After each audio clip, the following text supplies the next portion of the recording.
안녕하세요. 본의 아니게 남의 집 재산 다툼에 휘말렸다가 대운을 얻게 된 40대 기혼 남자입니다. 일단 제 소개를 하자면 저는 고아입니다. 부모님에 대한 기억이 없는 건 아니고 제가 미성년자일 때 돌아가셔서 지금은 얼굴도 흐릿해요. 부모님 사진 한 장 갖고 있지 않은 것이 뒤늦게야 서럽더군요. 그도 그렇지만 더 서러운 건 내 뒤를 든든하게 지켜주던 부모님의 존재가 없는 것 아니겠습니까?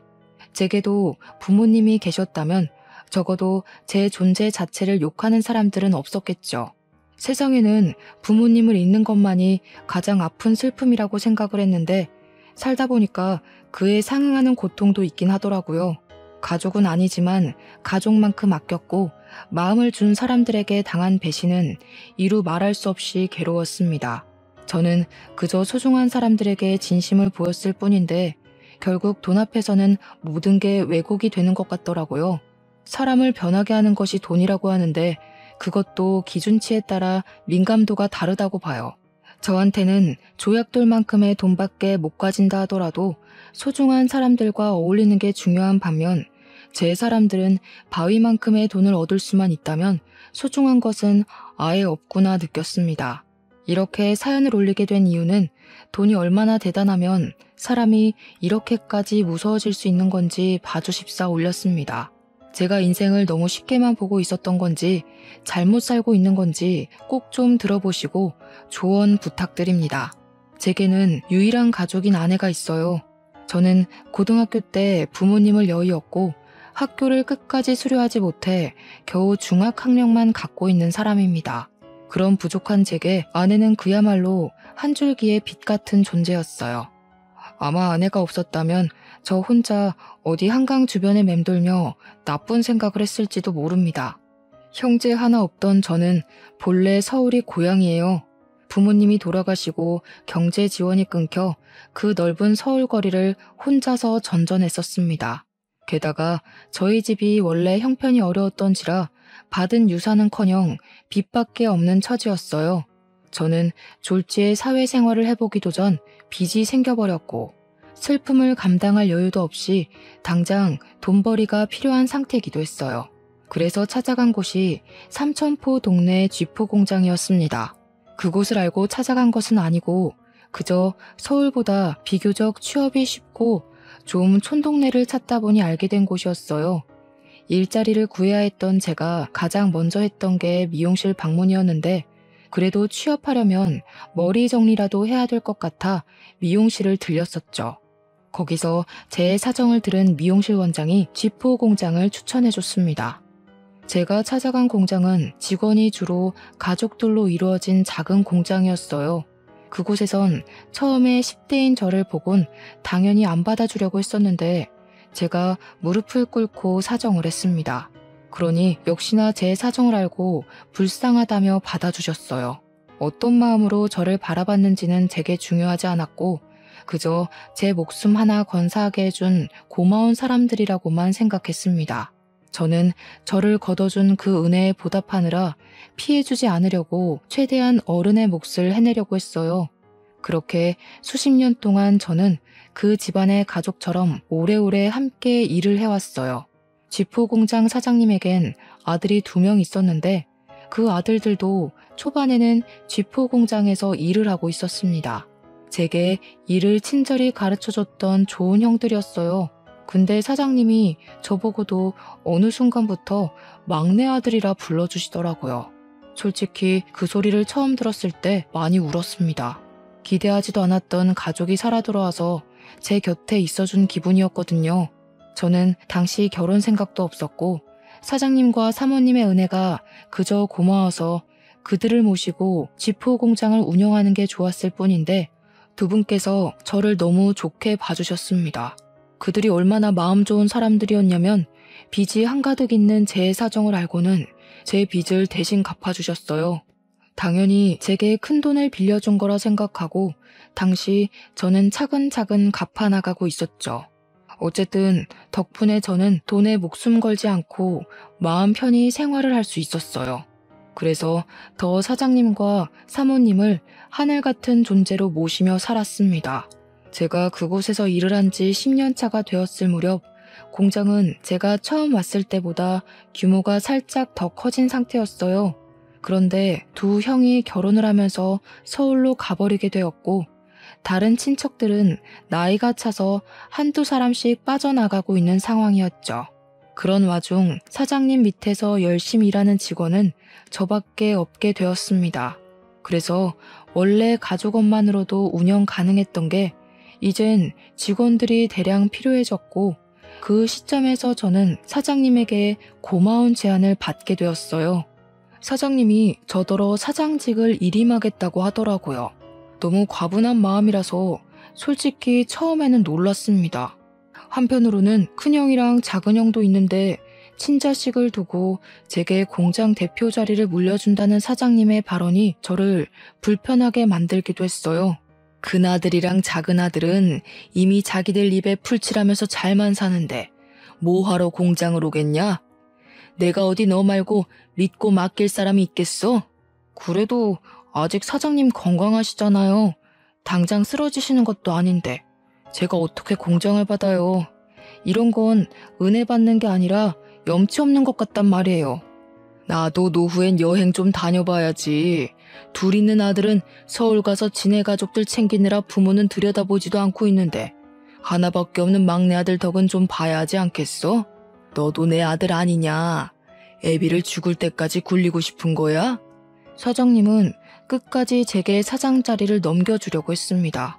제게 말은 일부러 세게 하기도 하고 제가 곤란해 할 말을 서슴지 않으면서도 죄책감은 느끼지 않도록 어쩔 수 없는 이유를 억지로 만들어내기도 했어요. 제가 죄책감 갖지 않도록 설득하는 사장님의 말은 사실상 생각해보면 틀린 부분은 없습니다.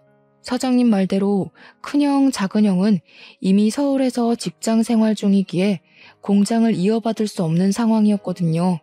사장님 건강은 당시 아직 정정한 상태였지만 미리 후계자를 뽑아서 인수인계를 해야만 공장이 타격 없이 돌아가기 때문에 정황상 제가 물려받는 게 맞긴 해요.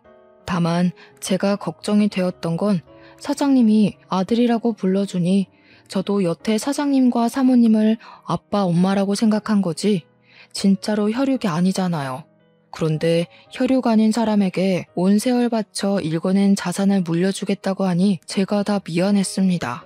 정작 사장님과 사모님은 괜찮아 보였는데 말이죠.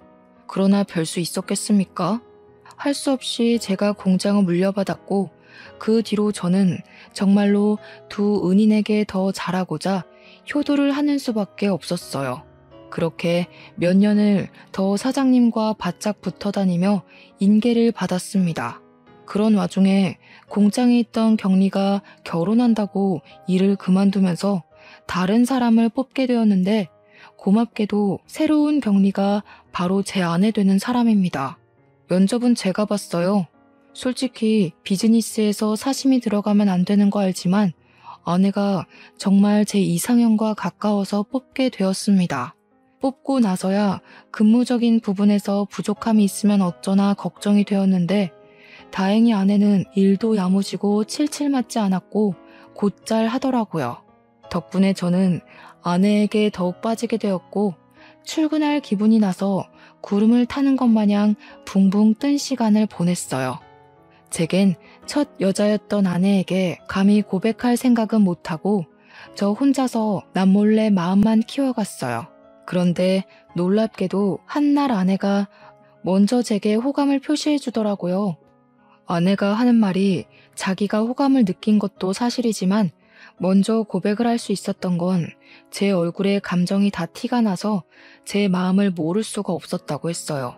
제가 자신을 좋아한다라는 걸 확신할 수 있었기에 아내도 고백할 용기가 있었다고 했습니다. 참 멋없는 시작이었지만 그래도 좋았습니다. 저는 그렇게 제게 과분한 아내와 사귀게 되었고 결혼까지 약속하게 되었어요. 정말 감사하게도 사장님은 제가 친아들처럼 혼수까지 해주시더라고요. 괜찮다고 나도 모은 돈 많다고 했는데도 사장님은 늘 제게 고마운 말로 저의 입을 다물게 했습니다. 아들한테 혼수 안 해주는 부모도 있다냐? 자식이 진짜 나를 닮기라도 했나? 와이프 되는 사람도 참 이쁜 여자로 골랐다. 나도 네 엄마랑 결혼하려고 몇 년을 쫓아다녔는데. 쓸데없는 소리 한다 또. 균성아, 필요한 거 있으면 우리한테 얼마든지 말해. 신혼집은 당연히 남자가 해가야 되는 거 알지? 집은 공장이랑 가까운 데로 계약했는데 시간 나면 괜찮은지 보고 와라. 남자는 태어나서 딱 3번만 울어야 된다는데 저는 그날로 3번째 울음을 보였어요.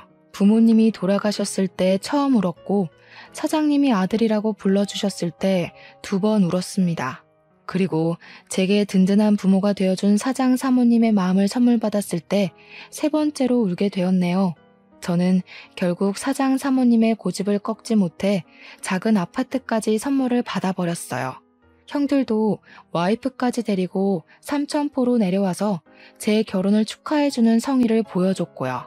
저를 지지하는 사랑하는 사람들이 전부 제 곁에 있었습니다. 정말 완벽한 삶이라 생각했어요. 저는 가족이 없는 고아인데 마치 가족이 있는 느낌이라서 고아 신세가 전혀 서럽지 않았습니다. 그래서 평생 이제 행복할 일만 남았다고, 내가 과분하게 받은 이 행복을 보답할 일만 남았다고 생각했습니다. 하지만 누가 그런 소리를 했던 기억이 있는데요. 너무 행복하면 크게 들뜨지 말라고, 불행이란 브레이크가 찾아온대요. 그 말이 망상은 아니더라고요. 살아갈 이유가 가득하기만 했던 제게 부모님을 잃었을 때와 같은 고통이 닥쳐왔습니다. 그 문제는 제가 존경하는 사장님의 병세가 악화되기 시작했을 때부터 일어났어요. 사장님은 쥐도 새도 모르게 찾아온 암 때문에 발견 즉시 시한부 선고를 받았습니다. 그 때문에 사장님의 친아들 2명과 제가 병실에 한데 모인 적이 있었어요. 그렇게 모이게 된 건 제 결혼식 이후 오랜만이었습니다. 오랜만에 같이 얼굴 보니까 좋네. 다름이 아니고 내가 시간이 얼마 안 남았잖아. 살아있을 때 재산 정리를 좀 하고 싶어서 불렀다. 그 자리에서 사장님은 자기 멀쩡할 때 재산 얘기를 하고 싶었다고 하면서 입을 떼기 시작했어요. 당연히 저는 남의 일이라고만 생각했습니다. 다시 말하지만 가족처럼 살긴 했어도 저는 친가족이 아니잖아요. 그런데 사장님이 하는 말은 제게도 충격이었어요. 사장님이 큰형, 작은형 얘기를 먼저 하면서 둘에게 지분을 40%씩 똑같이 나눠주고 나머지 20%는 약소하지만 제게 떼어줄 거라고 하시더라고요. 사장님 재산에서 20%면 무려 8억 가까이나 되는 돈이었습니다. 그것만으로도 충분히 놀라서 당황스러웠는데 사장님이 뒤에 덧붙이는 말은 제대로 된 불씨를 지폈어요. 공장은 균성이가 내내 운영했으니까 앞으로 균성이 몫인 거라. 여기에 대해선 불만 갖지 마라. 너희들이 가족 꾸려서 서울 밥 먹을 때 균성이는 밤도 옳게 못 자고 혼자서 공장 관리했다. 당연히 하던 놈이 공장 소유하는 게 맞지 않겠냐? 사장님의 이 결정은 좀 많이 놀랐어요. 사장님이 제게 그냥 공장을 물려준다고 했을 땐 제가 도맡아 운영하다가 다시 사장님이나 사모님께 돌려줄 생각을 하고 있었거든요. 사장님 말대로 공장까지 제게 넘어와 버리면 사실상 큰형이랑 작은형 대비 제게 떨어지는 상속 비율이 크게 차이나지 않았기 때문이에요. 물론 당연히 감사한 일이지만 솔직히 면목이 없었습니다. 사장님의 결정을 뒤늦게 말렸지만 사장님 생각은 단호했습니다. 그렇잖아도 큰형이랑 작은형 표정이 안 좋더라고요. 그렇게 사장님과 저희는 불편한 면담을 끝내고 나란히 병원 밖을 나왔어요. 병원 입구를 나오자마자 큰형과 작은형이 차가운 목소리로 말하더라고요. 정말 처음 듣는 목소리였습니다. 가족 해줬더니 집안 돌아가는 꼴 참 우습다. 안 그래 균성아? 넌 좋겠어. 아무것도 없이 우리 가족 안에 들어왔다가 재산까지 받게 생겼으니까. 이 정도면 인생 역전 수준 아니냐? 고아가 억대 자산가가 됐네. 그러게 말이야. 아무리 그래도 친자식만큼 받아가는 건 좀 아니지 싶다. 어떻게 굴러들어온 돌이 박힌 돌을 빼려고 하냐? 우리 없는 사이에 아빠한테 얼마나 알랑방귀 낀 거야. 대단하다. 역시 2형은 재산 때문에 기분이 안 좋은 듯 했습니다. 그래서 저는 형님들에게 나는 아무것도 받지 않아도 된다고 사장님을 내가 설득해 보겠다고 했더니 큰형이랑 작은형이 손사래를 치면서 그렇게 나오면 자기들이 나쁜 놈 되지 않냐고 그냥 받으라고 하더군요. 그렇게 떠나버린 형님들은 서울 잘 도착했냐는 제 문자를 대놓고 씹었습니다. 사랑하는 형제들과 사이가 틀어져 버린 것 같아 많이 속상했어요. 그 불편한 일이 찝찝하게 마무리된 것 치곤 굉장히 잠잠한 시간을 흘려보냈습니다.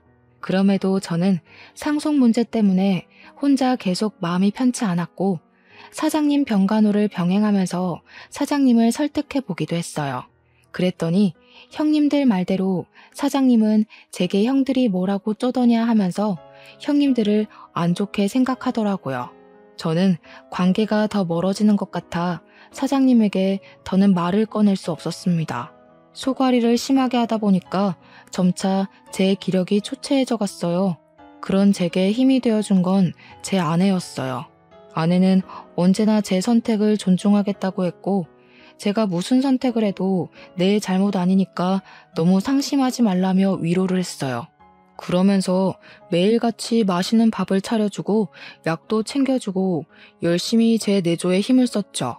저 때문에 제가 사랑하는 사람들 사이에 균열이 생기는 것 같아서 솔직히 두려웠고 다 버리고 떠나고 싶기도 했거든요. 그런데 아내를 보고서 제가 할 수 있는 데까지 노력해보고자 마음을 단단히 먹을 수 있었어요. 하지만 역시나 저의 찝찝했던 기분은 괜한 것이 아니었나 봐요. 어느 날 새벽에 사모님한테 전화가 왔는데 저더러 집에 좀 와줄 수 있냐고 하는 겁니다. 전화상으로도 느껴질 만큼 사모님 목소리가 안 좋았어요. 바로 일어나 옷을 갈아입는데 아내도 깨서는 같이 가자고 하더라고요. 사장 사모님이 제게 부모 같은 존재다 보니까 아내도 자연스레 사장님 내외를 시부모처럼 모셨거든요. 저희 둘은 얼른 챙겨서 그 야밤에 사장님 집을 향했습니다. 사장님 집과 저희 집은 공장 주변에 있어서 아주 가까웠어요. 걸어가도 되는 거리여서 급히 뛰었습니다. 집에 들어갔더니 집이 어질러져 있더라고요. 사모님은 거실 한가운데 서서 아무래도 강도가 든 것 같다면서 벌벌 떨고 있었습니다. 너 아빠 간병한다고 한동안 집을 안 왔었잖아. 짐 좀 챙기려고 와봤더니 세상에나 이 지경으로 되어 있지 뭐니? 우리 집에 올 사람이 없는데 왔다고 해도 애들이면 연락을 했을 거고 이렇게 집을 엉망으로 해놓지도 않았겠지. 아내가 불안해 떠는 사모님의 손을 잡아주었고 저는 일단 경찰에 신고를 했습니다. 그리고 사모님에게 뭐 없어진 거 없는지 찾아보자 했어요. 고맙게도 며느리가 사모님 곁에 딱 붙어서 같이 움직여 주더라고요. 저는 혼자 다른 방에서 이것저것 뒤집고 있었는데 나중에 사모님이 소리를 질러서 그곳으로 뛰어갔습니다. 사모님이 침대 밑에 서랍을 허겁지겁 뒤지면서 무어라 중얼거리더라고요. 없어진 거 있냐고 하니까 사모님이 큰일 난 목소리로 말했는데요. 아휴, 어떡하니? 너네 아빠 유언장이랑 공장 땅 매매 계약서가 없어. 중요한 거라서 일부러 침대 밑에 넣어둔 건데 여기는 우리 식구들밖에 모르는 곳이거든. 이거 어쩌면 좋니? 응? 사모가 식구들만 아는 곳이라고 하는데 그 순간 속상하게도 촉이 딱 오더라고요. 큰형과 작은형이 가장 먼저 떠올랐어요. 정황상 따져보더라도 진짜 도둑이 아닌 이상 사장님이나 사모님, 형님들 중 범인이 있다는 건데 사장님이 자기 걸 도둑질했을 리는 없잖아요. 더군다나 사장님은 입원 상태라 외출이 불가한걸요. 그래서 저는 그 자리에서 바로 큰형과 작은형한테 전화를 넣었습니다. 나란히 부재 중이었어요. 저는 일단 우리 집으로 사모님을 모셨고 아내한테 사모님을 부탁한 뒤 그 새벽에 서울로 올라갔습니다. 큰형과 작은형 집 주소를 알고 있어서 둘을 찾아내는 건 어렵지 않았어요. 갔더니 둘이 아주 똑같은 반응이더라고요. 저를 아주 문전박대하면서 자기들은 모르는 일이라고 오히려 큰 소리를 쳤습니다. 형님들이 벌인 짓인지 아닌지는 경찰에 신고해서 알아보면 돼. 만약 형님들 짓이 맞으면 사장님한테 무릎 꿇고 용서빌 준비나 하라고. 내가 이거 밝혀내서 사장님한테 다 말할 거야. 이렇게 돈에 눈 멀어서 부모님 속 썩일 거면 차라리 상속받지 마. 우리 다 아무것도 받지 말고 예전처럼 지내자고. 저는 선포 같지 않은 선포를 하면서 속상한 마음까지 토로하고 집으로 돌아왔습니다. 제가 뭐라고 형들에게 상속받지 말라 참견을 했는지 이해 안 되실 수도 있어요. 저도 제 존재가 이해 안 됐거든요. 그럼에도 형들한테 그렇게까지 오지랖을 부리고 싶었습니다. 그리고 저는 그때부터 불행의 중간 기로로 들어서요. 어느 날 제게 믿을 수 없는 일이 일어나고 마는데요. 공장 앞에 주차해놨던 제 차를 좀 빼달라고 누가 새벽에 전화를 한 날이었습니다. 한 번도 그런 연락을 받은 적이 없는데 그날 새벽에 모르는 번호로 그런 의문의 전화가 왔고 저 때문에 잠에서 깬 아내를 두고 잠깐 외출을 했어요. 공장 앞으로 나가 제 차 주변을 맴돌았는데도 사람은 보이지 않더라고요. 그래서 제게 걸려온 전화번호로 다시 연락을 해보았습니다. 그리고 그날의 기억은 여기까지가 마지막이었어요. 제가 한눈판 사이 웬 괴한이 제 머리를 둔기로 후려쳤거든요. 고통도 느껴지지 않을 만큼 머리가 울리면서 눈앞이 새하얘졌습니다. 쓰러진 줄도 몰랐던 저는 정신을 잃어가던 중에 순찰하던 경찰차 불빛을 봤어요. 그리고 그 불빛에 비친 괴한의 신발도 눈에 들어왔죠. 그렇게 더는 기력을 쓰지 못하고 혼절해 버렸습니다. 제가 다시금 정신을 차렸을 때는 병원이었어요. 제 옆에서 아내가 울고 있더라고요. 제가 일어난 걸 본 아내는 급히 의사를 데려왔고 의사가 소견을 말하길 급소를 피해서 맞았기 때문에 뇌진탕으로 무사히 넘길 수 있다고 했습니다. 그렇다고 다행일 순 없는 게 조금만 잘못 다쳤다면 그대로 즉사했을 정도로 위험했다고 하더라고요. 아내는 제가 살았다는 생각에 다리에 힘이 풀려서 오열을 했어요. 그러면서 아내가 제 기억에는 없는 얘기를 서럽게 호소하는데 하는 말들이 뭔가 상황이 잘못되었다는 걸 암시하고 있었어요. 사장님 돌아가셨어. 근데 당신이 죽였대. 당신이 그런 거 아니잖아. 도대체 무슨 일이 있었던 거야? 누가 당신한테 그런 짓을 한 거야? 당신도 피해자라고 내가 계속 말했는데 사장님 아들분들이 말도 안 되는 증거물 얘기까지 하는 바람에 다들 당신이 사장님한테 해코지한 줄 알고 있어. 그날 그렇게 의식을 잃은 저는 무려 5일 동안 깨어나지 못하고 내내 기절해 있었다고 했습니다. 아내가 지난 3일 동안 장례식장과 내 병실을 오가면서 지냈었는데 분위기가 많이 안 좋았다고 했어요. 그 원인이 저 때문이라서 아내도 사장님 발인까지는 함께하지 못하고 쫓겨났다네요. 그러니까 당시 제가 사장님을 죽인 가해자라고 여론이 몰려있는 상황이었다는 겁니다.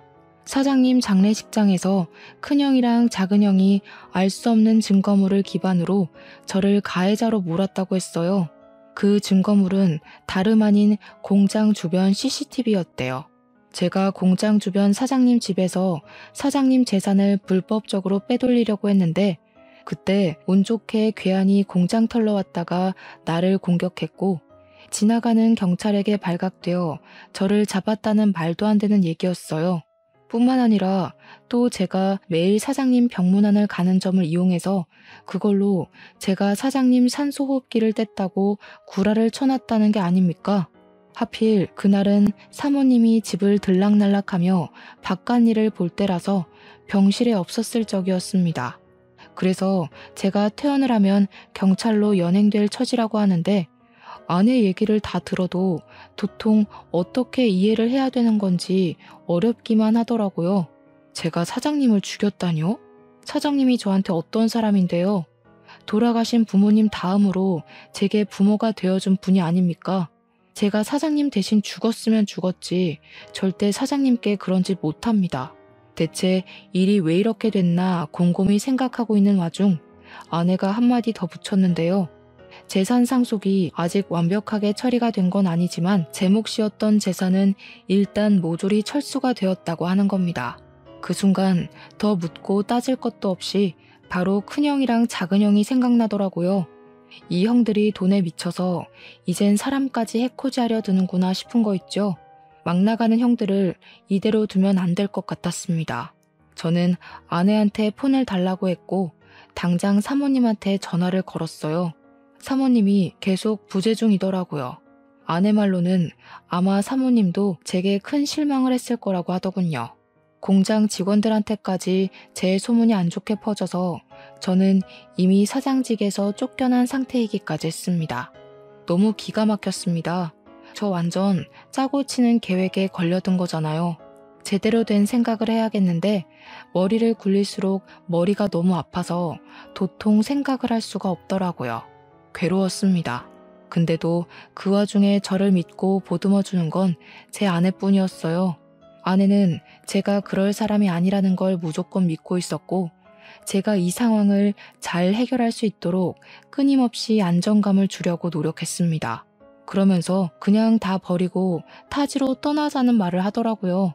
아내가 웬만하면 제가 하자는 결정대로 기다려줄 사람인데 그날 처음으로 먼저 의견을 내주었어요. 아내도 제가 남의 집구석에서 할퀴어지고 다치는 걸 보기가 힘들었나 봅니다. 저도 마음 같아선 아내 말대로 재산 다툼에서 빠져주고 싶었습니다. 하지만 제가 이렇게 떠나버리면 돌아가신 사장님한테 예의가 아니라는 생각이 들었어요.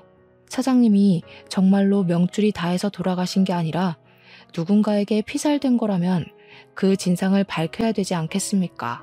그게 수십 년 동안 아들도 아닌 남의 집 자식을 제 아들처럼 안고 키워주신 사장님에 대한 마지막 효도라고 생각했어요.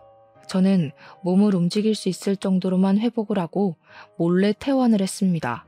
그리곤 경찰에게 연락 않고 몰래 공장을 찾았어요.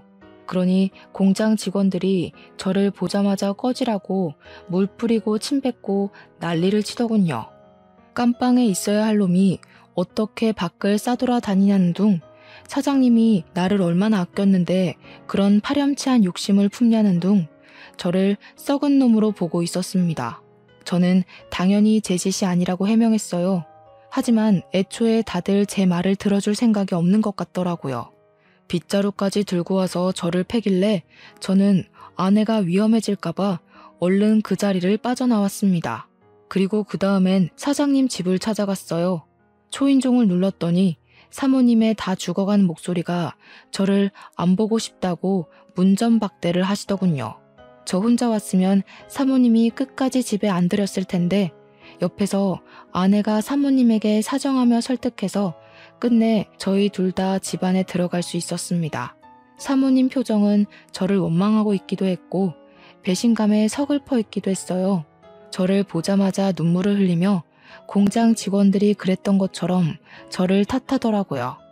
그래도 나는 끝까지 너를 믿었어. 그런데 네가 어떻게 그래? 우리 그이가 너를 진심으로 아들이라 생각했는데 어떻게 재산 때문에 그런 끔찍한 짓을 벌일 수가 있어? 이 양심 없는 놈아, 너는 여길 찾아올 자격도 없어. 저를 원망할 수밖에 없다는 거 알아요. 근데 제가 그런 거 아니에요. 저한테 사장님이 어떤 존재인지 잘 아시잖아요. 저는 공장도 필요 없고 재산도 필요 없던 사람이에요. 돈 때문에 사장님 배신할 거면 제가 나이 40 될 때까지 버티고 있었겠어요? 저 쓰러졌던 날, 저 때리고 도망친 사람을 봐서 찾아온 거예요. 제가 해명을 해도 사모님은 울기만 했지 제 말을 믿어주지 않았습니다. 돌아가신 사장님이 불쌍하다면서 계속 제 등짝을 때렸어요. 거기다 대고 저는 그날 새벽 제게 전화를 해서 공장 앞으로 나오라고 했던 사람의 통화 녹음을 들려줬습니다. 그러니 사모님께서 집중을 해주시더라고요. 저는 설명을 덧붙여서 그때 상황을 설명했고 둔기를 맞고 쓰러지면서 눈을 감기 전에 도망가는 사람 신발을 봤다고 했어요. 그게 바로 골프 운동화였다고 하니까 갑자기 사모님이 사색이 되더라고요. 그래서 왜 그러냐고 물었습니다. 사모님이 우왕좌왕하면서 휴대폰을 보여줬는데요. 혹시 이런 골프화였냐고 묻더라고요. 제가 그날 본 건 바이올렛 색상의 베이지 밑단을 단 수제 운동화였거든요. 근데 사모님이 보여준 것도 제가 본 것과 동일한 색상이더라고요. 그래서 저는 바로 이게 맞는다고 이걸 어떻게 사모님이 갖고 있냐고 물었죠. 네 형들이 골프 좋아하잖니. 네 아빠가 형들 생일 선물로 한 켤레씩 주문 제작한 거야. 아빠가 보라색을 좋아해서 똑같이 수제로 맞춰줬던 거다. 너는 골프를 안 치니까 아빠가 결혼식 날 구두 한 켤레 해줬던 거고. 맞습니다. 제가 결혼하는 날 사장님이 뜬금없이 구두를 선물해 주었어요. 그 구두가 제 발에 꼭 맞아서 중요한 날에만 신는다고 지금도 상자에 소중히 보관하고 있거든요. 그런데 형님들이 생일 선물로 골프화를 받았다는 건 모르고 있었습니다. 그 순간 충격받은 저희들은 그것을 시작으로 다른 증거까지 찾아 나섰어요. 그 과정에서 사모님이 아직 재산 상속이 이루어지지 않아 큰형과 작은형을 다음 주에 만나기로 했다고 말해주더라고요. 그러면서 그동안 사장님, 사모님 둘만 알고 있고 자식들에겐 알리지 않은 한 가지 사실이 있다면서 고백하셨는데요. 사실은 너희들 아빠가 너희들한테 재산 상속을 배정한 게 아니야. 상속인을 나한테 위임해놓고 한 발 빠져 있었어. 나더러 자기 죽고 나면 분명 태도 달라질 자식들이 있을 거라고. 그런 놈한테는 한 푼도 주지 말라 그랬거든. 사장님은 진작에 큰형과 작은형의 무력을 눈치챘다고 했는데 사모님이 자기 아들들이 그럴 리 없다면서 믿지 않았다고 했어요. 그러자 사장님이 사모님한테 자기 죽고 나서 아들들이 어떻게 나오는지 지켜본 뒤에 사모님 뜻대로 상속 진행하라고 위임장을 써줬다 합니다. 그게 사장님의 뜻이었고 유언이나 다름없으니까 사모님은 아들들을 믿지만 그렇게 하기로 따랐어요. 그런데 때마침 장례식장에서 큰형과 작은형이 제가 사장님을 죽였다면서 이런저런 증언을 기반으로 술술 말하길래 정말로 제가 그런 파렴치한 짓을 저지른 줄 알았다고 했습니다. 그래서 사모님은 돌아가신 사장님에게 원망까지 했다고 했어요. 남의 자식한텐 그리 자비롭고 친자식한테는 그리 냉철해서 벌받은 거라고. 당신이 아끼던 양아들 같은 녀석한테 호되게 당하니까 이제야 알겠냐면서 그렇게 이미 떠난 사장님에게 호소를 했다네요. 그 일 때문에 저한테 단단히 화가 난 사모님은 제 앞으로 된 재산은 전부 철수하겠다고 그렇게 아내한테 통보를 했대요. 아내가 제 알리바이를 대줬지만 사모님뿐만 아니라 이미 당시 여론이 저를 등져버려서 아무도 아내의 말을 믿지 않았다고 했습니다.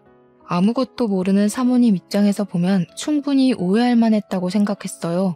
일단 상황이 어떻게 돌아가고 있든 가장 중요한 건 증거였습니다. 이미 공장 CCTV는 형들이 떼어갔을 테니 다른 증거가 필요했어요. 마침 그때 아내가 뾰족한 수를 말해주더라고요. 그날 새벽 제가 차 앞에 갔다면 혹시 블랙박스의 현장이 남아있지 않겠냐고요. 아차 싶더라고요. 제가 둔기에 맞았을 때 경찰차가 멀찍이에서 나타나는 바람에 가해자가 급히 도망갔다는 게 떠올랐습니다.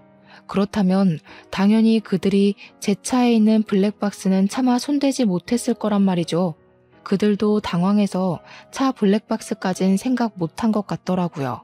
얼른 제 차로 가서 블랙박스를 확인했더니 역시나 증거 영상이 고스란히 남아 있었습니다.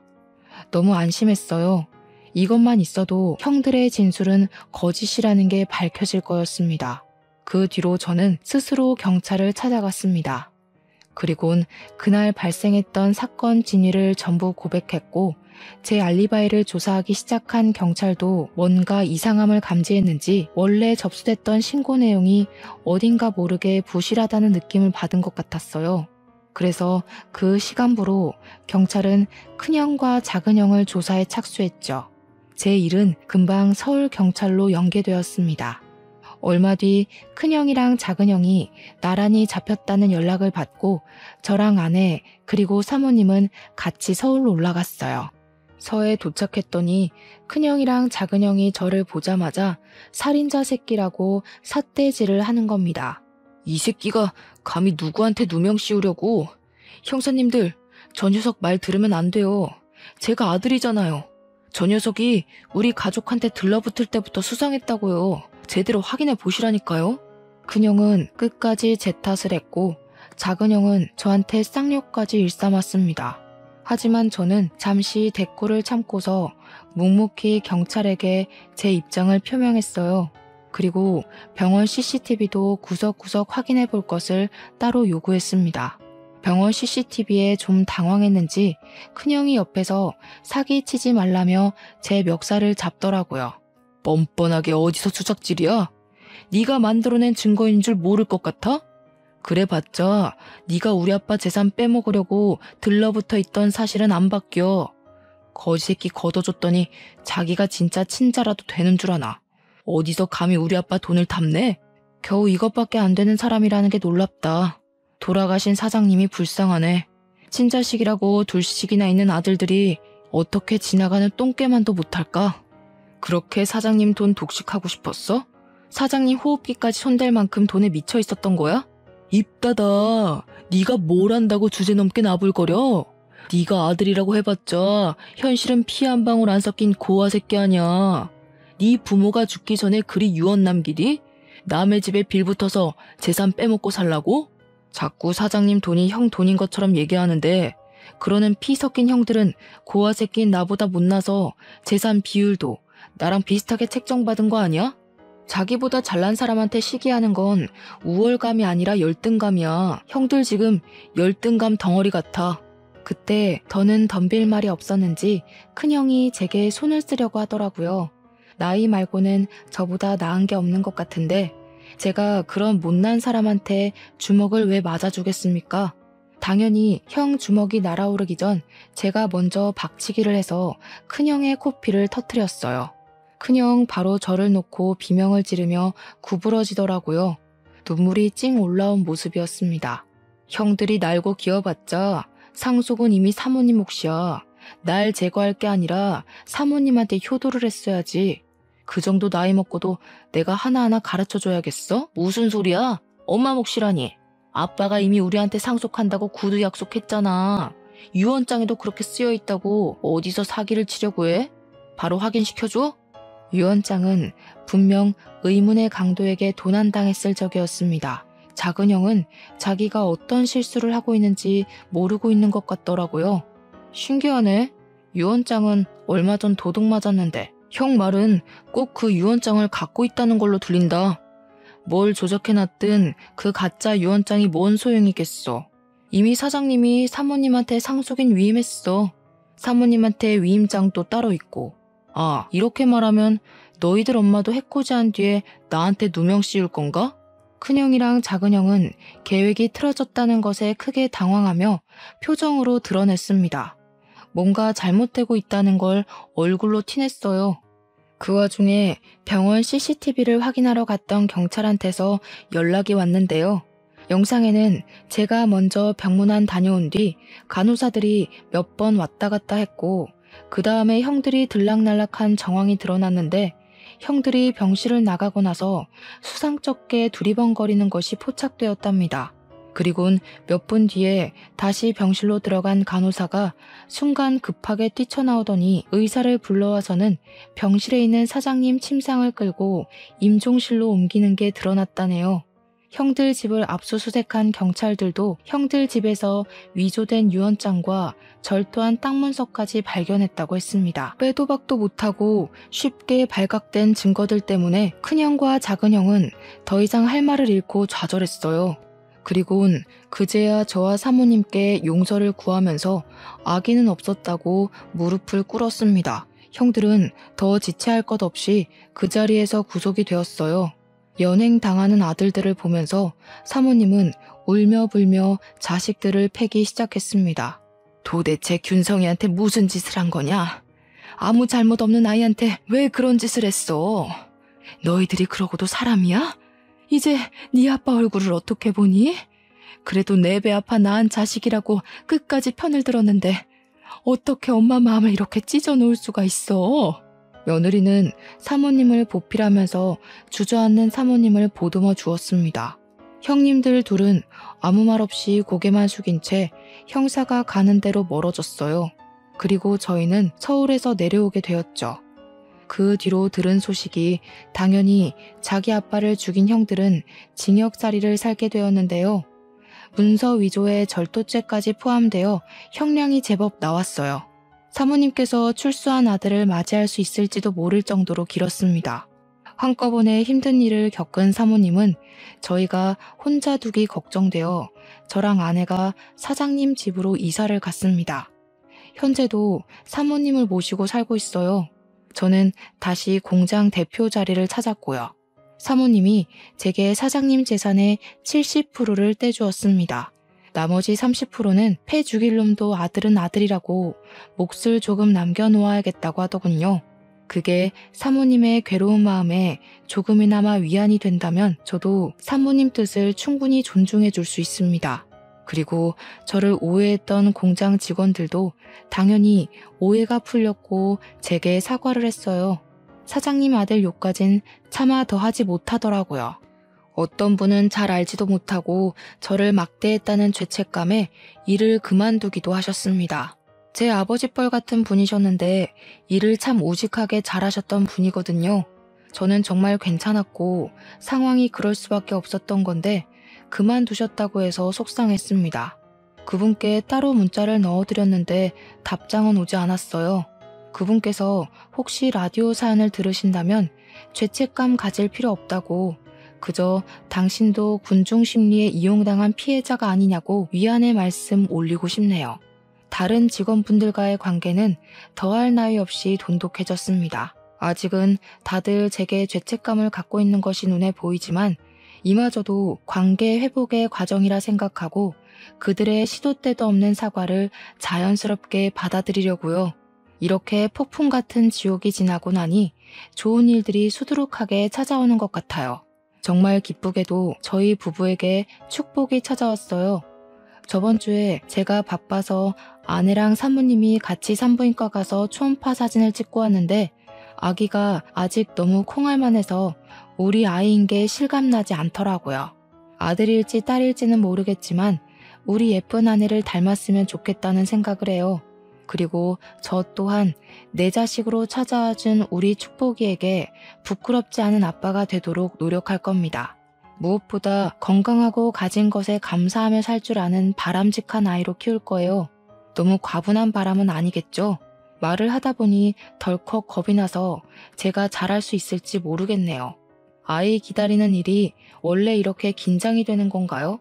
다른 아빠들도 다 그렇겠죠?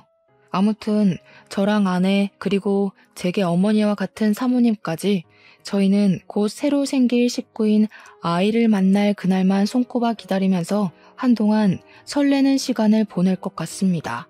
다소 지저분했을 사연이었는데 중간에 채널 돌리지 않고 집중해줘서 감사해요. 청취자분들 인생은 태풍 길 없이 산들바람만 이는 삶이길 바랍니다. 행복하세요.